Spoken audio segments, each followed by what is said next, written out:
Okay guys, bata merah versus bata simen. Apakah perbezaannya?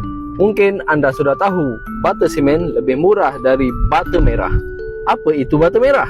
Bata merah lebih dikenali dengan nama bata tanah liat. Diperbuat dari campuran tanah liat dan air. Bata merah adalah penebat bunyi yang sangat baik. Begitu juga kawalan haba sangat baik. Daya tarikan estetik menarik. Kalau tak plaster lah.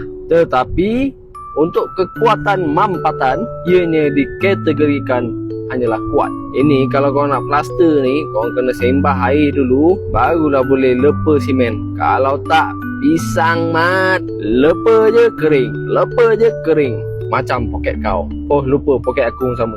Apa itu bata simen? Bata simen juga dikenali sebagai nama batu konkrit. Diperbuat dari campuran simen, pasir, batu dan air. Sama seperti bata merah, bata simen juga sangat mudah didapati di kedai-kedai yang menjual batu bata kerana proses pembuatannya yang lebih mudah.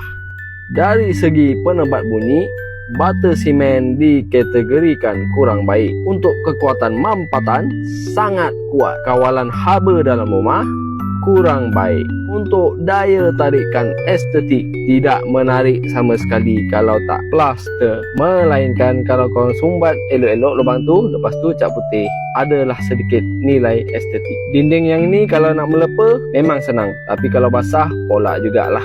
Aku ada jumpa dua persamaan bata-bata ini. Kalau kau geram, kau boleh baling. Sama juga batu merah, kalau kau geram, kau boleh baling. Ikut hati mati, ikut rasa binasa. Anda dapat sesuatu? Moga bermanfaat.